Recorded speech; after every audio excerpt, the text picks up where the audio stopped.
Welcome back, everybody. We're at the Dr. BeeWell studio with Elizabeth Doherty. Elizabeth is a good friend. She's also an incredible yoga teacher. She's been teaching yoga since 2005. She's been a teacher. She's been taking yoga since 2005, teaching yoga since 2011. In 2014, she incorporated something called myofascial release into her practice, which is absolutely incredible, which I really can't wait to talk about today. She makes sure that humor and breath are a big part of her teaching and practice. And she wants to, let everyone know that, you can't take, life too serious, and, you got to be fun. And, the jokes that she would start class off sometimes would be absolutely incredible. So I'm just so excited to have Elizabeth on the show today. Thanks for coming on. Thanks for having me. You know it. So long time listener, first time caller. Yeah, that's it, baby. We got it. We got it going. I love it. Do you want to know what's cool? Is with some people I've been I did it for the first time with a teacher last time. I did a breath work beforehand. I did a mantra. Yeah. Nice. You want to do it? Sure. Yeah. Okay. Cool. So it's good. The mantra. It's Om Namo Guru Dei Namo.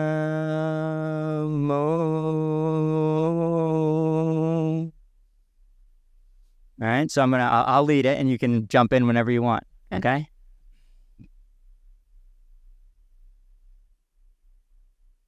Om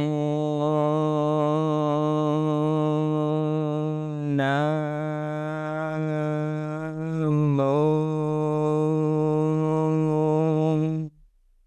Guru Dei Namo.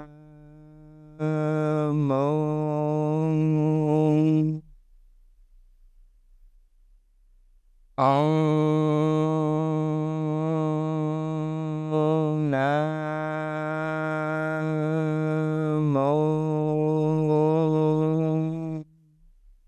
Guru Dei Namo.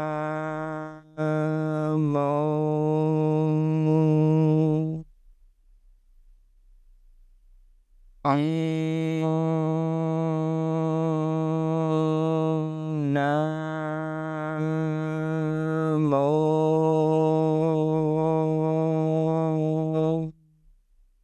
Guru Dei Namo.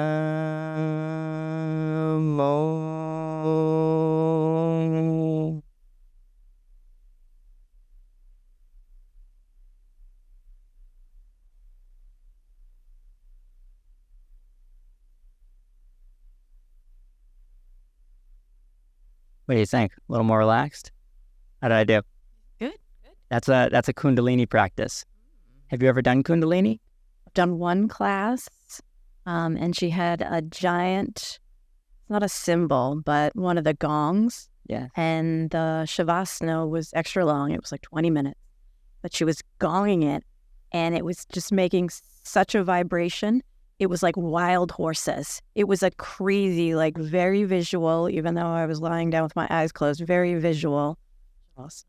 I love this. The gong bath. So at the end of every Kundalini class that I ever took, that was something that happened. It was a gong bath, and they weren't normally like 20 minutes, but they'd be like 5. It's a pretty long Shavasana compared to the normal day practice, over here. And I could literally, because the vibration was so strong, I could literally feel, my hips being, lifted up and put into frequency and being put into resonance and being put into the right place where they're supposed to be. Mm. It's like, wow, how is this so incredibly powerful? Sound. That's, isn't it? We take so much for granted. The stuff we can't see. The stuff we can't see, for some reason, we just take it for such granted. but the sound is so incredible. It changed my life, to the way that I thought about things and the way that I started to look things up and understand the way that, me and you, this desk, this computer, everything around us is, we're all matter. But all matter has, a vibrational frequency. And if you can get those, to become in resonance with one another and they're at the same frequencies, then you can, they're all the same. It can, you can turn this into that, and you can turn me into the desk and the desk into, because it's, it's all energy and it's all vibration and sound. So it's wild. So cool. Myofascial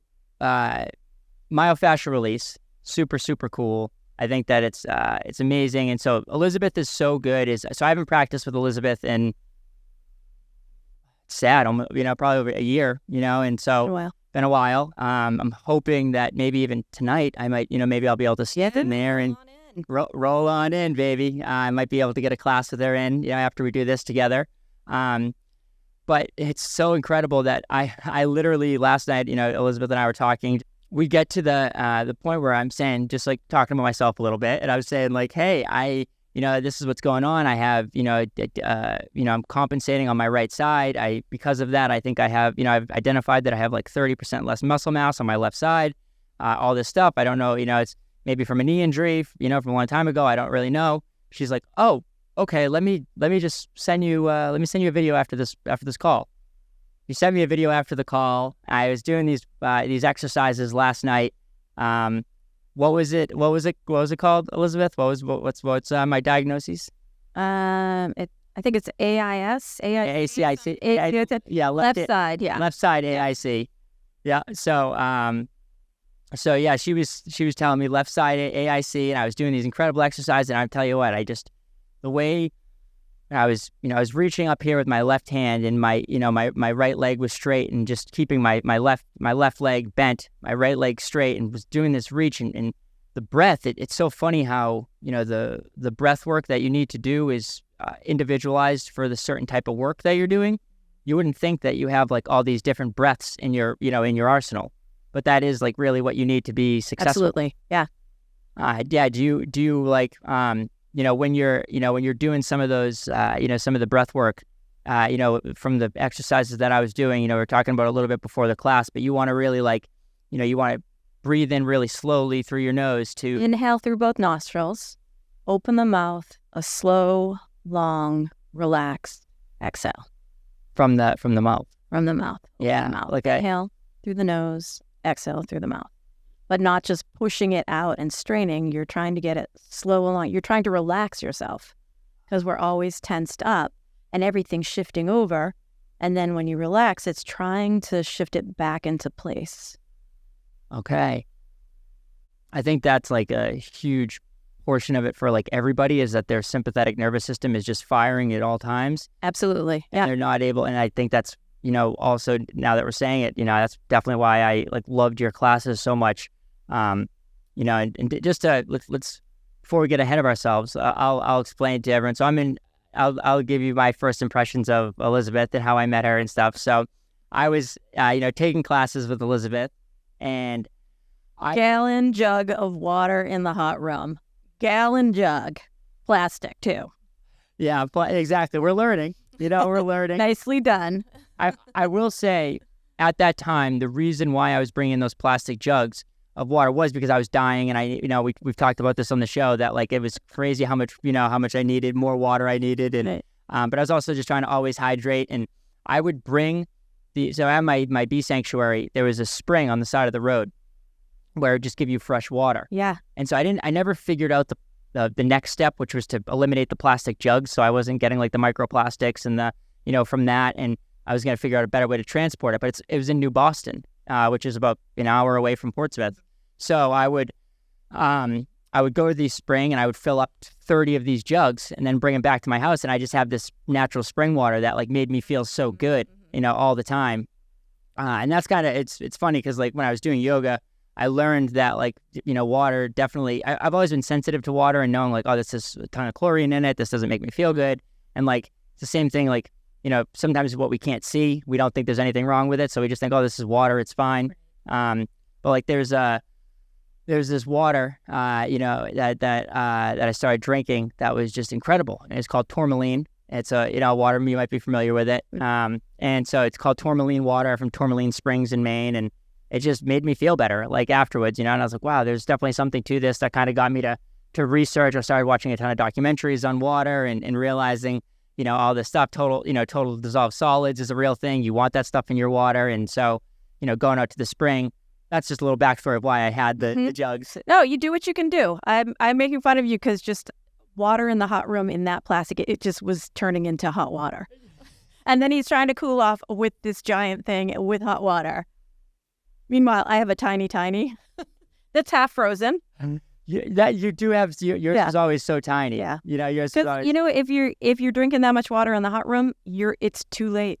Yeah, 100%. I definitely. I mean, you do the best you can, but it's too late. Right. No, for sure. I definitely learned that, because you're hydrating. You need to be hydrating 2 hours before that. ABH, always be hydrating. Always be hydrating. ABH. I love that. That is awesome. So So for people, if just to learn a little bit, this is something that I learned along the way. That first off, you're not able to, if you're chugging water while you're working out, your liver's not going to be able to process that water. Your kidney's not going to be able to process that water that quickly anyway. So everything, your whole body. Yeah, your whole body. So you're just going to pee it all out right off and just going to give yourself triggers to signals to do that. But it's I learned that I didn't need as much water. It was just my nervous system kind of letting me know that I was, in danger. And that was the kind of way that I made myself feel safe. Even though that's what's cool about yoga is you learn at first, that's how I was. And I was, trying to figure it out. And now it's like I can, I go into 200-degree saunas and I don't bring any water with me at all because it's just like I know that it's too late. ABH, always be hydrated. So I used to this is kind of how I started to connect with Elizabeth a lot. Not first off, she's obviously the dopest person ever. But I would bring. I started to learn on my own, that I about this myofascial thing. And I didn't know what it was called or know anything about it, but I knew that when I stood on tennis balls or if I had this thing specifically, and I don't know if you remember it, but it's called the weapon. And that's what I call it. And it's one of those rollers that, those hard rollers. And I would step on it with my feet and I would I'd put it on my lower back and it would give me I would do this before a workout or before a yoga class, and it would give me access and different access, and a lot of it was likely neurological, in terms of that connection, right? That connection neurologically. But I maybe I don't know. You'll definitely you'll educate me on it if I'm wrong. But I started to see that you were doing all this stuff and that you were teaching it, and I was like, wow, this is an actual thing. Myofascial release, that's what you call it. Okay, I gotta dive deeper into this. As you would say, dig in. And then then you started teaching classes about it, and I just started to be so much more enthralled with it. So can you let's talk about your yoga journey a little bit, and how did you get to myofascial release? Where you started in 2005 teaching. But then you taking and then eventually got certified. So I started with Ashtanga. I was a primarily Ashtanga practitioner. And you took beforehand? Is that what you were taking before you became a practitioner? Yeah. Okay. Yeah. And what is Ashtanga? So it's set on a series. You always do sun salutations to start the series out, and there's a standing. So primary series is the first series. It goes through the whole body, and then it goes into second, which is more of background, back bends, and I don't know. It's been a while. I haven't been practicing. Oh, that's fun. So, or what I'm asking is it's a, you said on the phone, it's a more structured, rigid form of yoga. Yeah. And if you were, all vinyasa has actually come from Ashtanga. Yeah, mostly. I mean, someone will argue with me, but vinyasa comes from Ashtanga, which is vinyasa base. So vinyasa is breath with movement. So each movement within the Ashtanga system, you're stepping forward, you're going back, you're on a breath. So I don't see much of that anywhere now. Right. You know, there's not movement with, say people call it vinyasa, but I don't know whose breath they're breathing. That's true. It's like, it's not my breath when you're already 3 steps ahead of me. So, you know. Right. You want to know, somebody who I think, actually I do agree with that. A lot of times it's like, you're so ahead, and especially as somebody who's like slow, that's kind of what drove me towards different types of yoga. I still love to do vinyasa, but just knowing like vinyasa wasn't the only one for me, is because it made me feel so good, but I always felt like I was so behind everyone else and I couldn't catch up, and I just wasn't necessarily doing it, not doing, if you're in the room and you're doing yoga. You can feel that like you're not doing it right because your breath is a different sequence, and there's a lot of layers to it. Yeah, there's tons of layers to it. And I think like the more you like dig deeper into it, and like becoming a personal practice as well is like so important. Because like a teacher who who we've had on the show, who actually I think is great at pairing movements with breath, is Danny Mulligan. She like that's who kind of helped me learn that, and like turn my brain on to thinking like, wow, it feels so much better when I deliberately breathe in here. And a lot of all practitioners were trying to teach me this in their own way, I'm sure.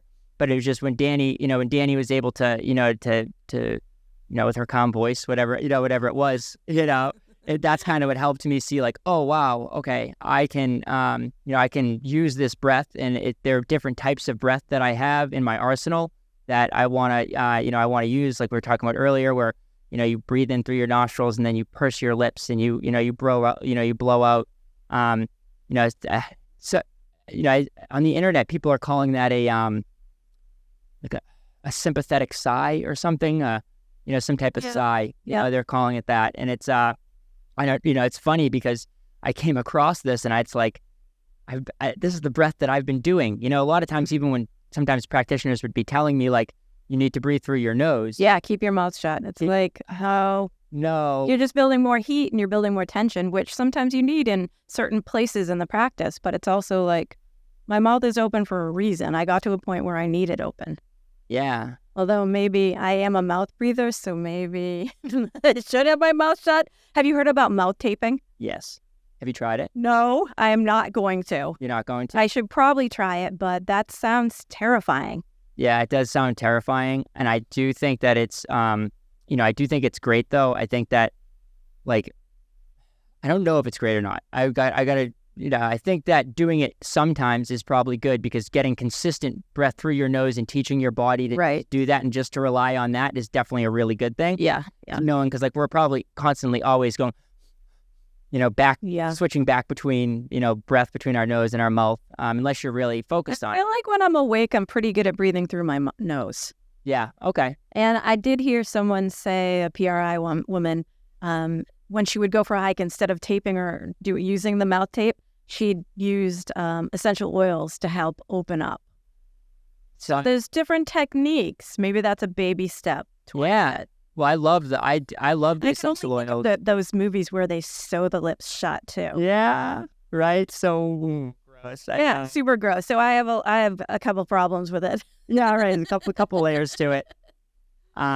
We'll see if we get there. Yeah. But just like I think that's a common misconception with yoga, is like, every teacher tells you need to breathe through your nose, and it's super heat building. Yeah. So like in Kundalini, which was the mantra that we did, before class today, you do a thing called the breath of fire. Mm-hmm. It's called the breath of fire, where you're not breathing in through your, you're not breathing in through your mouth at all. It's all through your nose, and it's quick, and you're actually trying to take your stomach and hit the back of your spine. Hmm.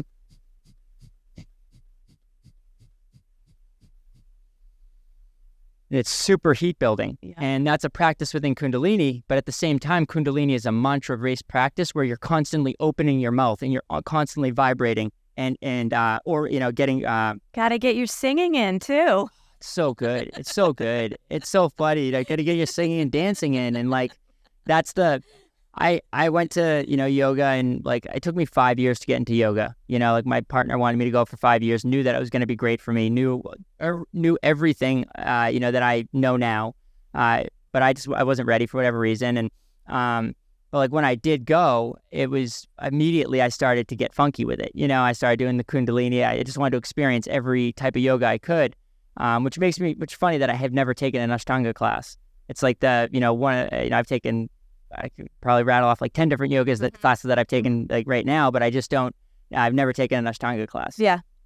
It's interesting that a lot of people avoid it.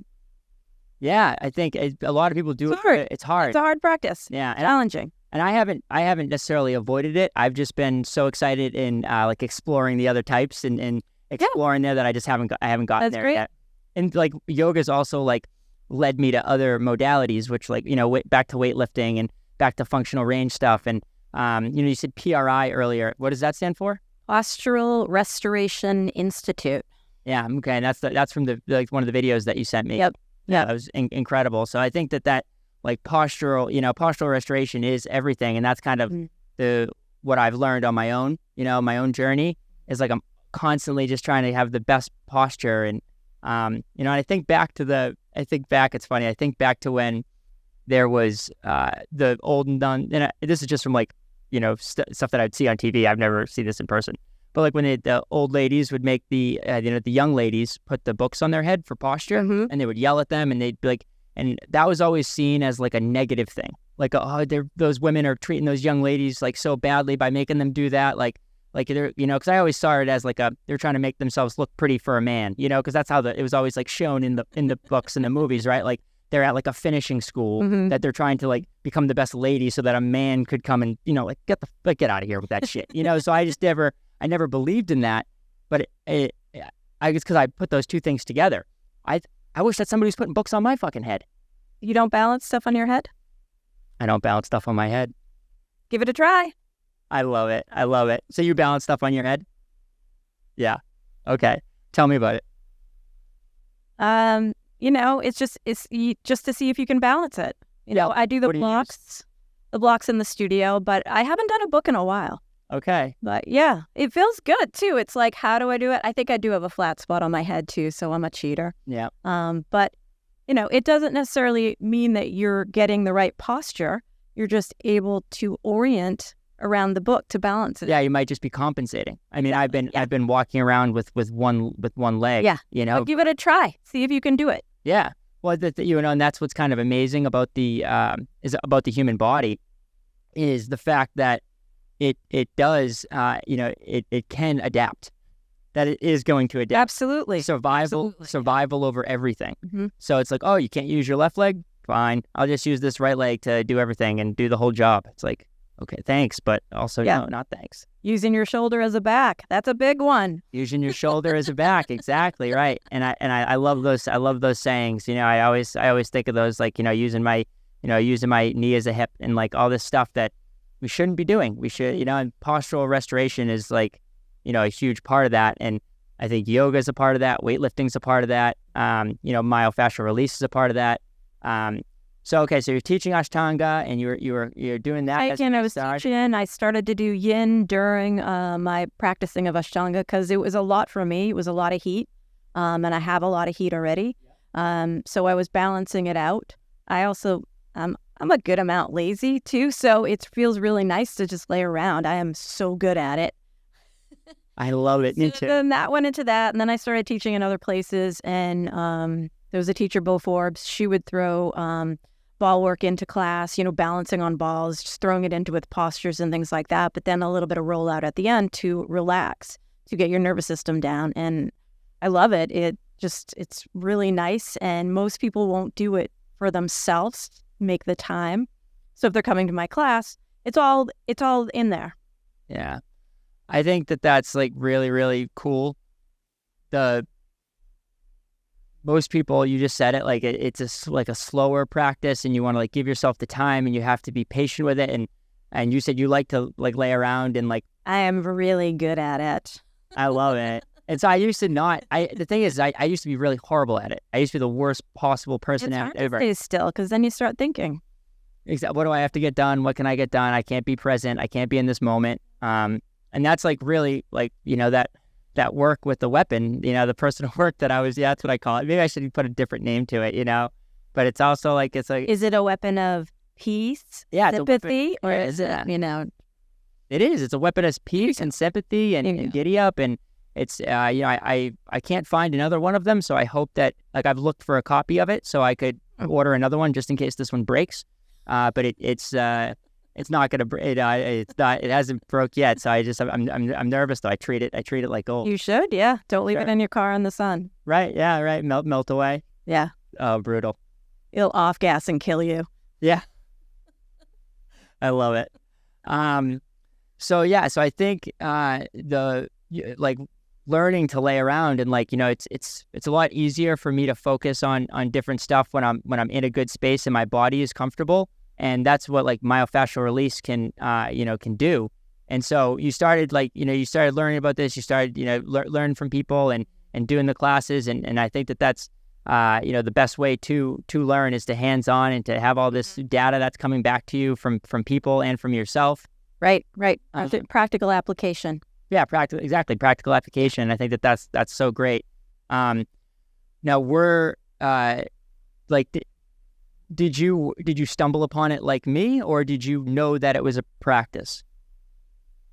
I don't know when it happened, but then I just started teaching it. I made the tennis balls, I put them in socks, and I brought them to class, and I threw them in like almost every class. Wow. Okay. What did people think? Because it feels good. They were like, "This is awesome." Yeah. So immediately they started stealing my tennis balls, and I'm like, "Give them back, or else we're not going to have any for class." Right. And it's like, come on, go get your own tennis balls. Seriously. Like, come on, guys. I had a supplier too. Oh. Yeah. So you had like a nice little deal going, John Pine, yeah, because he would only use them once.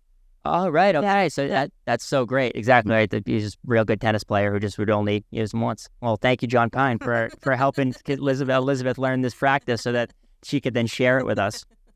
So like, why don't you let's take through, just take the audience through like what a class might look like with you in terms of like the myofascial release. Myofascial release. So I would decide what part of the body we were focusing on.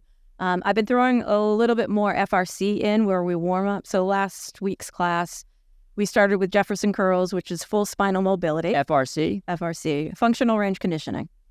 Kin stretch, probably heard that. So we would start with Jefferson curls of articulating the spine up and down from a standing position, and then we would do neck cars. So cars are controlled articulate rotation. So it's seeing how much mobility you have in your joint in a pain-free range. That's an important part of all of my classes, to be pain-free. A lot of people that I teach with and learn from, if you're pushing yourself into pain, the only thing on the other side of that, and I think Andy says this, the other side of pain is more pain. That's it. So, yeah, so a little bit of FRC, getting into the mobility, seeing what's there, and then what did we do? We did some of the breathing, open mouth breathing, to relax the nervous system. Because if you're relaxed and open, the balls will be a little bit more pliable. So if you're tensed, you're going to get some junk in there, but you're going to be making those faces and doing some stuff. So if you can get your nervous system to downregulate into the parasympathetic nervous system, your rest, release, and digest. And we've been in sympathetic because of COVID. And even though I was thinking of this morning, even though supposedly we're out of COVID, I'm still suffering. Are you still suffering? Oh, you better believe it. I think the world is still definitely suffering and has PTSD from it. I think we're going to be suffering from this for a pretty long time. Yeah. It wasn't natural what happened. And it's like, don't get me wrong. I know a lot of people, everyone was just doing the best that they could and stuff. And, they're just created so much angst and separation. And it's so unnatural. I had a conversation with a young lady who I just met. I was going to get there's a great new place in Portsmouth that just opened up. That's called Salad, and so it's a new place that has good salads. Definitely check it out.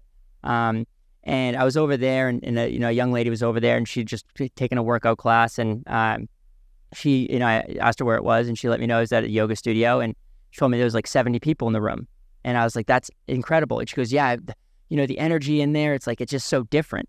And I'm like, yeah, that's exactly what it's about, is like, there's so much benefit to doing yoga on your own and having your personal practice and doing that, but there's also so much benefit to getting into a room with people and, expressing yourself and being healthy together and healthy as one and moving that vibrational frequency all in the same direction. I think it's super important. So I think that'd be cool to, to see more people like do, like workout classes like this, that just aren't 100% focused on, or, get it going. I need to be strong, or I need to be in shape, or I need to be 100%, great looking, or whatever whatever, like a lot of, I mean, it is for a lot of people, it's physical appearance, and that's okay. If that's what gets you there, giddy up. But it's the, how it makes you feel like, afterwards, the class, and then learning that there's so many other tools available to you. Like that's true health. Yeah. So so the myofascial release. So little mobilization, some breath work, and then getting into the actual ball work. So we did front of the chest, and then we did a little bit of shoulders, rolled down the spine, and then, class was done. Took them through. Oh, I think that was the class. I've been using specific Shavasana songs, and I think I did Into the Night. What's his name? Genesis. Phil Collins? Phil Collins. Yeah, baby. Yeah. I love Phil Collins. So I've been listening to songs and trying to not have them be upbeat, but there's songs that feel really good, that I think feel good, and I think other people think they feel good too. So that's what I've been, my little bit of a shift at the end for Shavasana. So instead of having, because I usually have nice, soft music going that's very calming and relaxing, and then this is sort of brings you into yourself, I feel like. That's what I'm trying to do with this song. Cool. I think music can be so powerful like that. Like we're talking about how important sound is and how incredible it is. And like, if you can cultivate your music and I wish I was able to spend more time on this personally, or I wish I had a personal assistant who knew me, who could. Maybe you will. I definitely, this is definitely something I will have at some point in my life, somebody who knows me intimately and can help me, and that person might be me, but, we haven't figured that out yet. You'd be your own assistant? Well, just in terms of cultivate, I will have an assistant for sure, and I do have some assistants now, there's some people that help me out, not a full-time one. But I will be my own, my own music cultivator is what I'm saying, curator.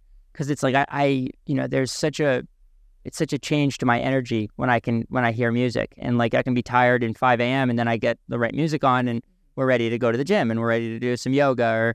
So it's just like that shift is so important. So just so people know, like when we're talking about the chest, so this is like I remember this is feeling so incredibly good because we're all so tight in our chest.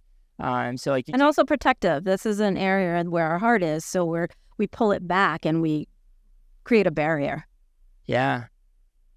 We probably do that for physical reasons and for emotional, spiritual reasons. Absolutely. Yeah. We suck it back in because we know we're trying to protect it. And I'm the cancer. So I'm so emotional and sensitive and empathetic. So it's like, that's 100% thing that I probably am. That's why I have to, do more chest work. But, you lay on these balls, here and in different spots, right? Like on your chest, and the way that you feel afterwards, people like, I don't even, there's no, drug that can make you feel this way. It just doesn't exist.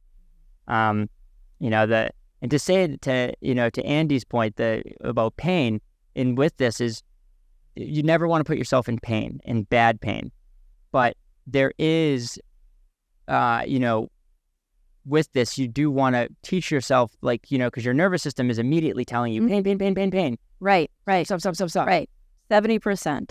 I've been pulling people back. You don't want to go to that place where you think you're getting more by creating more sensation, but controlling the sensation and using your extremities to create less body weight, to back off of that. Our culture is, well, if I go hard at it, I'm going to get more results. And less is more. Little bit, you can take it in, regulate your nervous system. That's the hardest part, is the control of it. Yeah, just like sitting there and being able to actually do it. Mm-hmm. Yeah,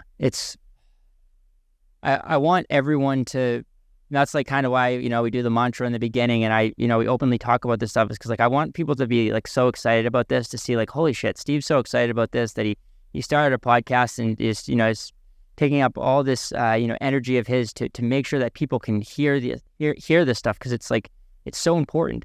Like doing something as simple as, going online, looking at myofascial release, looking at PRI, and, getting some tennis balls and having some, a white tube sock in your dresser, can be enough to get started. Absolutely. A little bit. Yeah, that's it. It's all you need. So have you, you used to be an Olympic weightlifter. No, I wasn't an Olympic weightlifter. I did Olympic weightlifting. Right, that's what I meant. Yeah, right. No, I would have loved to have been in the Olympics, but no, I don't have that much skill. Right. And maybe not that type of skill. I think you do have that much skill, 100%, but maybe just not that type. But that's what you used to do. That's what kind of brought you to yoga. Well, when I was living in Baltimore, I went to this gym called Sugars, and it had a sign that said "Ladies Welcome."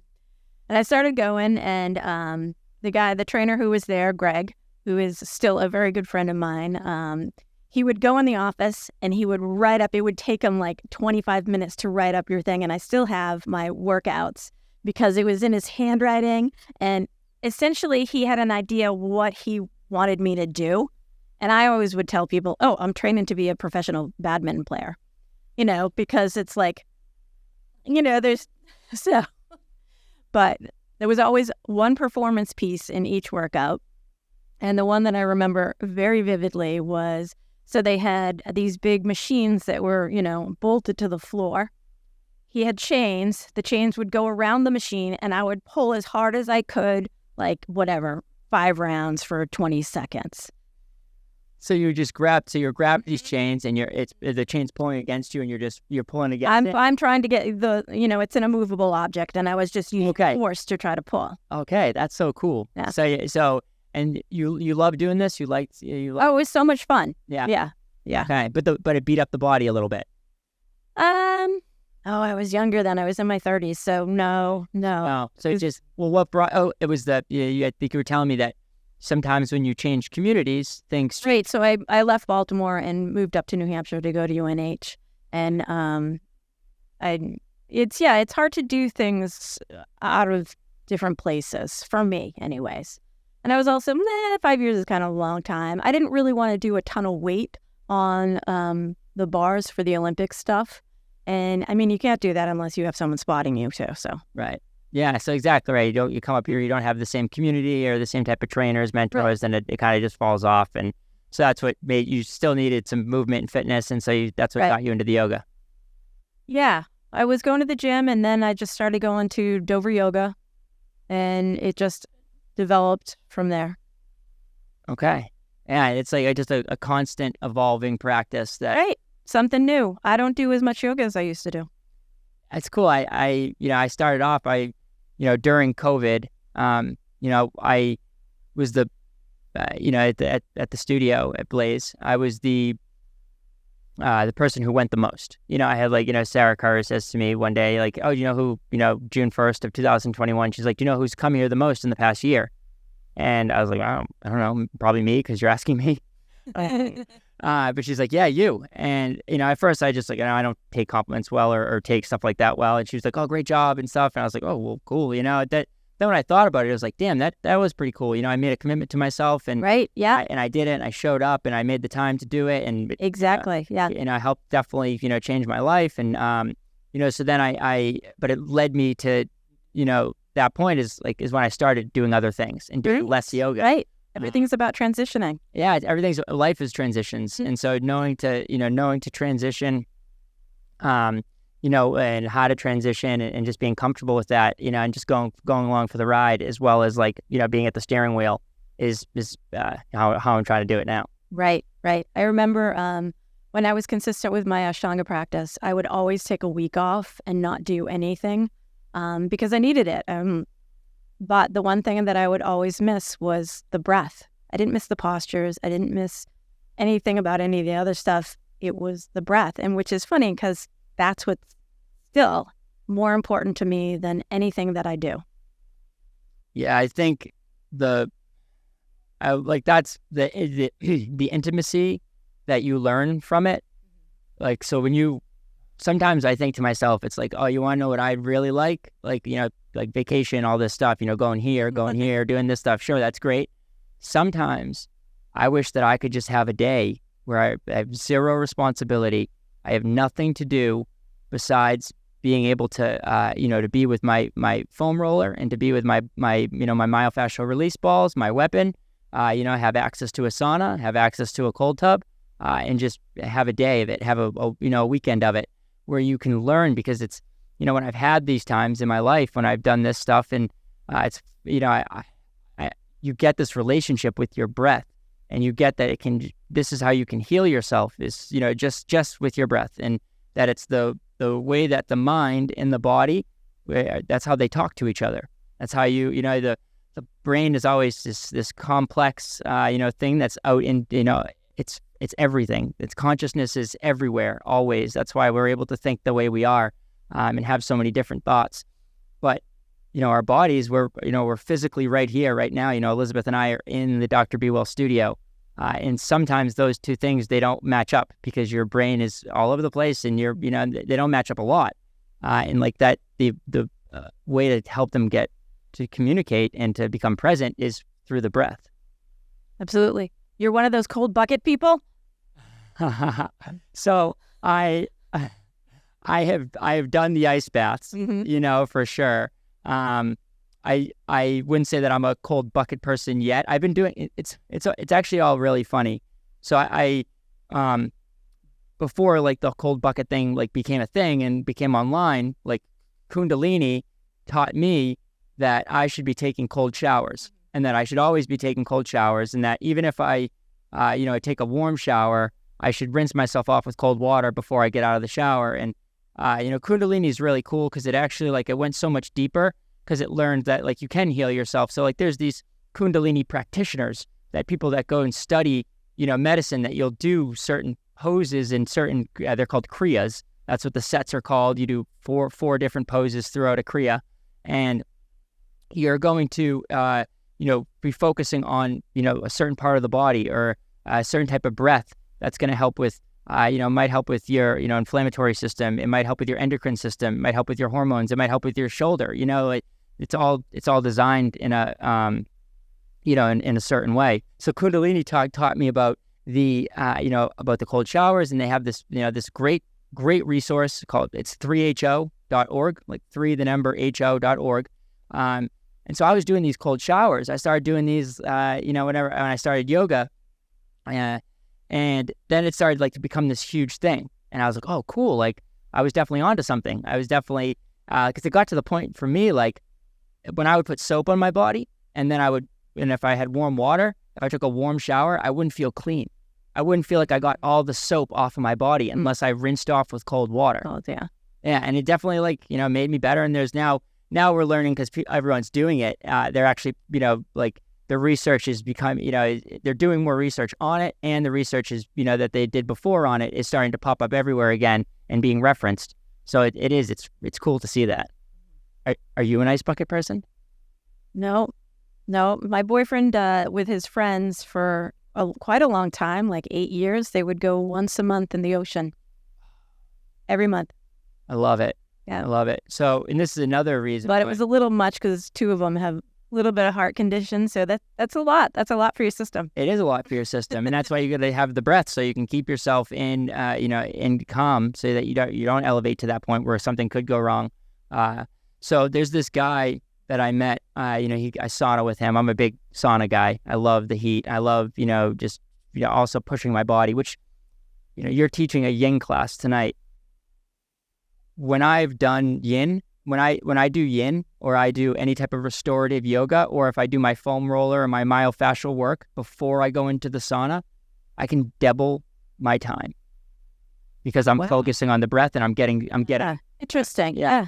My sympathetic nervous system is settled down, so I'm just sitting there, and it's wild to me. It's wild that I can, that I know that, the next day where I didn't do that stuff, I'm getting 25 minutes, and it's like, wow, I'm dying. I need to get out. I need to get out of here. I need breath. But then the next day, if I do that work, I have the time to do something beforehand. It's literally double. So this guy that I used to go to the sauna with, at the gym. He was awesome, and he's an older gentleman who just helped mentor me, and he goes in the ocean every single day. Wow. No matter what. Yeah. Like, this guy is a badass motherfucker. Like, he just you just see it and he talks about it and he's just like, yeah, he's a big hockey guy. He played hockey his whole life, and he, and he still plays. He's, well in his 70s, and he crushes it. And he, after he plays, that's one day he's just like, my hips were sore. My hips were so fucking sore. He lives by the beach. And he said, I'm going to go over to the beach and I'm going to jump in that fucking water and see how I feel. And he did it. And the next day he felt amazing. Right afterwards, he felt amazing. Yeah, the cold and the salt. The cold, yeah, and the salt, exactly. Never mind that. I can't wait to, maybe I'll get in there a little bit earlier this year, but I can't wait to, get on the beach. And, I'm a Cancer, so I'm a summer guy, and, I just want to be on the beach and be in the summer and in the sun. I think, like, the sun is so incredible and so amazing, and, getting it to, on your skin is a very important thing. A little bit. Yeah, for sure. You definitely don't want to. You definitely don't want to overdo it. I'm not much into direct sunlight. Yeah, right. No, for sure. Exactly right. For sure. Little bit here and there, but I try to not be in it continuously. Is that for like purposes? Just, yeah, I'm kind of fair, and just I don't like putting sunblock on. Yeah. And it's hot. Yeah. Right. Yeah. So, I used to. I feel like I'm getting like a different relationship, because for a while I was like that. I was just like kind of hot, and for a while, when I was a kid, I used to love the beach, love the hot, just love being outside, my shirt off, just whatever, giddy up. Yeah. I do also hate to put sunscreen on. Yeah. And now I hate it even more, because I'm not using banana boat. I'm using the mineral oil, or I actually have like this this girl who makes homemade sunscreen. Wow. Yeah, it's incredible. So it's really awesome. So I use that. So it's a little bit harder to get off, to like get off your skin, or rub in a little bit. You kind of look like more of a geek, but that's okay too. So yin yoga. That's really, really like your practice consists of teaching people. It's a whole. It's really about the breath. And it's really about getting people, into their parasympathetic nervous systems. Yep, it's about backing off 2/3, 60% of your effort. So most of the time we're active, we're squeezing our muscles, we're contracting. This is about relaxing into that, letting go, so the fascia, the connective tissue, the structure, all the viscera of the body can rest. I mean, you think you're resting, but most of the time you're holding. So even when you're sleeping, like, think about how many people grind their teeth and do all this stuff when they're sleeping. Absolutely, yeah. Yeah, so like, just it's so wild how much of your mind has to be in the right space to get this type of work done and get this healing done. Yeah, repetitive training, softening, not thinking that you know more than you know. Once you think you don't know anything.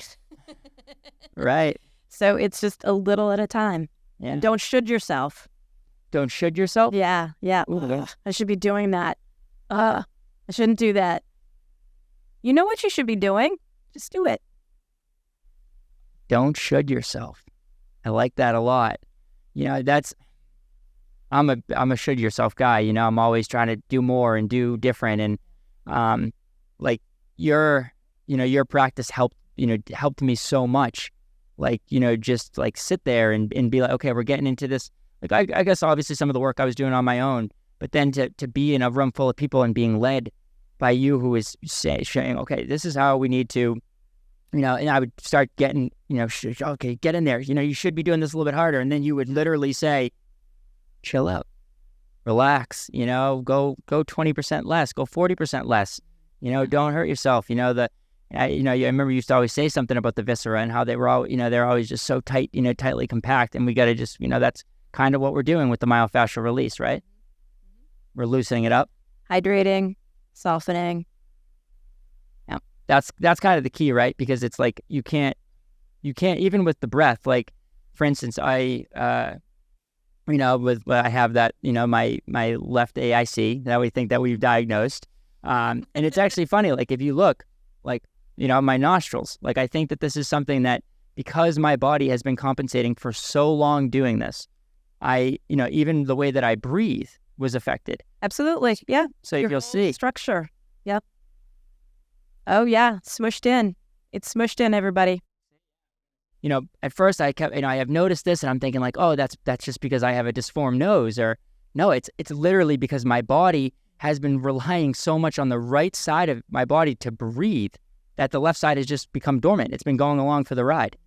So I do certain things now to rectify that. I neti pot, which is great. You mentioned it earlier, like, putting, essential oils, up your nose, you can do that with, different. Near them, not jamming them up there, but near, so you can inhale it. Yeah, right. So you don't want to burn yourself with peppermint oil up your nose. Right. You definitely don't want to do that.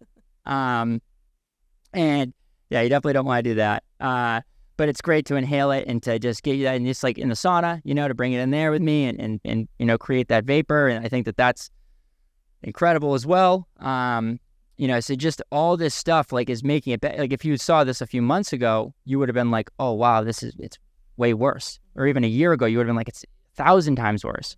So I just think that there's probably like a lot of people who are struggling from these postural issues. Absolutely. Yeah. Like, yeah, I think most people. Yep. Like maybe not as bad off as me, or maybe worse than me, So like you just, like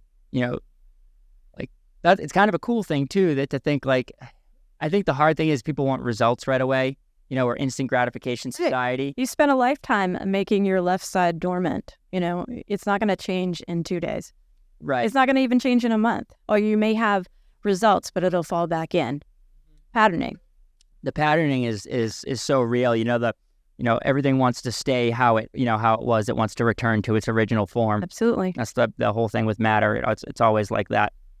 But I think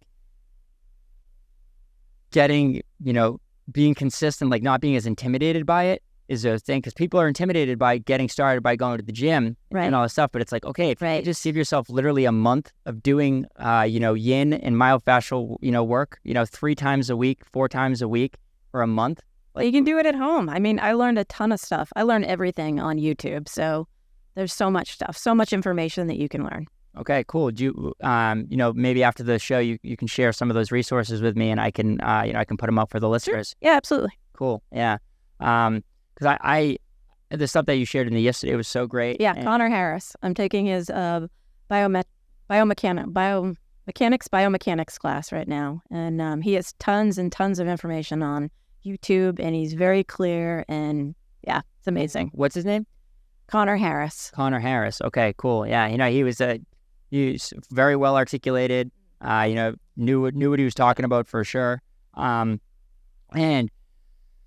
I think just like the happiness that can come from this, and the breath work that can that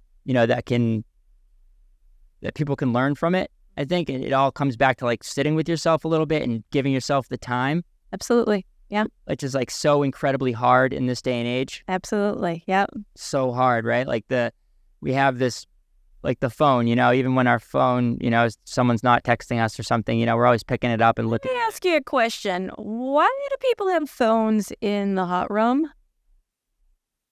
What is that about? Like if you have a kid, you're on call, something like that, I totally understand. But you checking your Instagram feed? I don't understand. Like, why bother?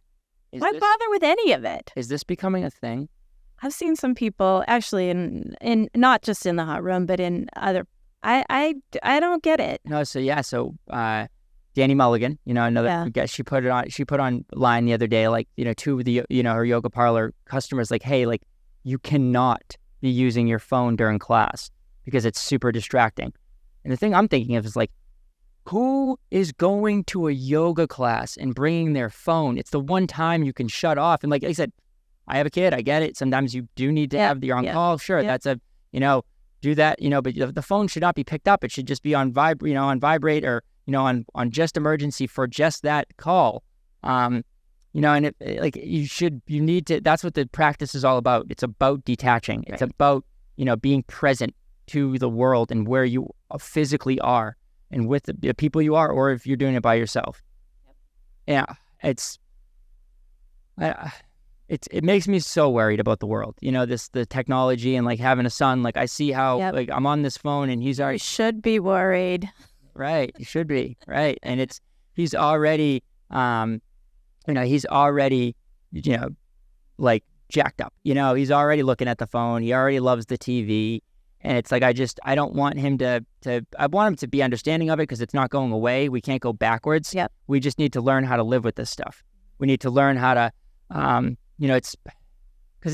it's really sad because it's not, in essence, like if we went back in time and we told the ancient Greeks, the ancient Romans, I have a device that's this big that I can find out anything that I want to find out at any time, they would be like, that's incredible. What are you using it for? Exactly. Yeah. And then we tell them, we're useless. right. It's like, oh my goodness, it's like back to my asshole comment. yeah, right, exactly, right. It's so many assholes out there. And it's like we all are that, and we all are that. And it's like, me, you, and even though we try to be our best selves, and it's still, and I speak about this stuff a lot. Like I still sometimes go home and veg out and do this stuff and go on Instagram for a half hour or something. Nothing wrong with it, right? And there is nothing wrong with it if it's a controlled thing, if it's not completely in tuned and affecting your nervous system and the way that you do everything in your life, which I think for like a lot of people it is the case. Absolutely, yeah. But. Yeah, giddy up. Oh, I just wanted the last thing before I know you get going, but the last thing before I wanted to touch on to you is just the yoga in general, and I want to become an advocate for this. That all places and stuff should be teaching treating their yoga teachers better, and should be paying them and should be doing that. And I know some studios are going towards that, and so let's giddy that up and continue to get there, right? Like absolutely, you want to take care of people who are taking care of you. So independent contracting, subcontracting, make them part of the studio. Don't make their tax day the worst day of their life. Right. Yeah, exactly. Make them an employee. Help them out if that's the route they want to do. Give them the option to do the other thing if that's what they want to do. Exactly. And also give them more options so that they can that they can be the best versions of themselves, and they can help the people that you're trying to help, because that's really what it's all about, right? Yes, absolutely. And that's what we gotta steward in, because it's not we need to protect it, because it's definitely a huge business. It's definitely a huge money making thing, and it definitely can be a thing where you're not actually helping people. You're making them feel a little bit better in the short term for maybe right after class, but it's just to keep them coming back, and you want to actually see long-term growth, long-term benefits that you're putting into these people's lives. Absolutely. Yep. Cool. Well, where can the folks find you? I teach at Blaze Yoga and Fitness over on Islington Street in Portsmouth. Monday morning at 9 a.m. Kid Stretch. Thursday at 6. You can either have Yin, Myofascial Release, or Kin Stretch on that day too. Sometimes I sub. I do a little bit of flow. I teach in my own studio in Rollinsford, Tuesday nights at 4:30, but you'll have to call me if you're interested in that. Yeah, cool. Where can people get in touch with you? You have a social? eBeth Medic on Instagram. Okay, eBeth Medic on Instagram. That's at eBeth Medic. We'll we'll definitely put it up on the post. Follow Elizabeth. See if she she can definitely help you out. Reach out to her. Anything about myofascial release. Anything about the postural PRI, postural range, postural restoration, because you're restoring it, right? Postural Restoration Institute. I think that those are really, really great things. Thank you so much. Thanks for having me. Yeah, so great seeing you. Yeah, so good to see you. So awesome to have you on the show. I can't wait to get back in the room with you and and practice and do some really cool stuff. Showing people that the laying on some tennis balls for a few hours can really, really change your life. Less is more. Less is more. That's it. Less is more. All right, everybody. Well, thank you so much. We appreciate you. If you need it, if you need anything, reach out to us. We're always here for you. We're always trying to help you be well. That's individuals, the community, and society as a whole. Thank you again, Elizabeth. Yeah, thanks for having me. You know it. Giddy up, everybody.